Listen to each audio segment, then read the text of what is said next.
Hello बच्चों, let's see this question. The question says, what two settings does the poet provide in the poem? Question में हमसे ये पूछा जा रहा है कि वो कौन सी दो सेटिंग्स है जो पोएम में दिखाई गई हैं, बताई गई हैं या प्रोवाइड की गई हैं. Here the key concept is two contrasting settings, that is one encaged in zoo, second in forest. तो यहाँ पर दो एकदम डिफरेंट सेटिंग्स दिखाई गई हैं. पहली है जो है कि जू के एक पिंजरे में बंद है शेर, और दूसरा एक शेर जो फॉरेस्ट में है, जंगल में है.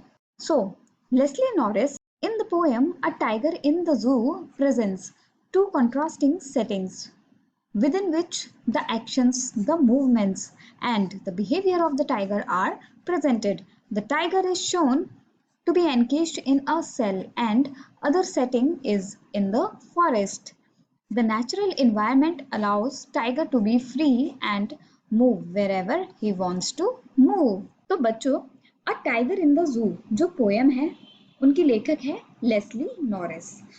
तो उन्होंने जो है ना दो कंट्रास्टिंग सेटिंग्स बताई हैं अपनी पोएम में, और जो एक्शंस है, मूवमेंट्स हैं और जो बिहेवियर है टाइगर का वो प्रेजेंट किया गया है. जो टाइगर है वो एक सेल के अंदर, एक पिंजरे के अंदर बंद है, और दूसरी सेटिंग जो है वो है शेर, तब एक फॉरेस्ट में है, जंगल में है. और जो नेचुरल इन्वायरमेंट है वो टाइगर को अलाउ करता है कि वो एकदम फ्री रहे और जहां उसे जाना है वहां जाए, जैसे उसे मूव करना है वैसे मूव करे. In the zoo the tiger is imprisoned in a small cramped cell and can pace only a few steps in one direction. और इसी का उल्टा जू में जो टाइगर है उसको एक छोटे से क्रैम्प से सेल के अंदर, मतलब एक कंक्रीट का बना पिंजरा है उसके अंदर रख दिया है, जहां वो ठीक से चल भी नहीं सकता, बस वो कुछ स्टेप लेता है एक डायरेक्शन में और वहां जगह खत्म हो जाती है. In the zoo the tiger feels stifled and therefore suppresses his natural behavior as well, as he cannot prey. Other animals cannot snarl, roar to frighten people. He has learned to suppress his natural behavior, although he is angry at the slavery, but he does not give an expression to his anger by roaring. और जू में क्या होता है ना, tiger जो है वो बहुत ज्यादा अकेला और अजीब सा फील करता है, और देयरफॉर वो अपनी जो नेचुरल बिहेवियर है ना उसको दबा देता है, और वो वहां पर दूसरे एनिमल्स का शिकार भी नहीं कर सकता.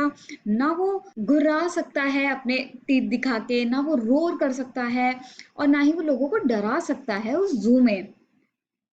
तो इसी वजह से टाइगर ने ना ये चीज लर्न कर ली है, सीख ली है कि वो अपना नेचुरल बिहेवियर कैसे दबाए. और हालांकि वो बहुत ज्यादा गुस्सा है स्लेवरी से, लेकिन वो इसको कोई भी एक्सप्रेशन नहीं देता, वो अपनी चुप्पी साध के रखता है एंगर के तौर पर, अदरवाइज वो बहुत तेज रोर करता. Thus, the two contrasting settings emphatically convey the message that the wild animals must be allowed to thrive and survive freely in their natural habitats. और जो दो कॉन्ट्रास्टिंग सेटिंग्स दिखाई गई हैं वो ये कन्वे करती है मैसेज कि जो वाइल्ड एनिमल्स हैं उनको हमें खुले में छोड़ देना चाहिए, जहां वो फ्रीली सरवाइव कर सकते हैं एक फ्रीडम के साथ जो उनके लिए भगवान ने बनाई है, और वही उनका नेचुरल हैबिटेट है. हमें उनको उनके नेचुरल हैबिटेट में ही छोड़ देना चाहिए. I hope you understood it well. Best of luck. Thank you.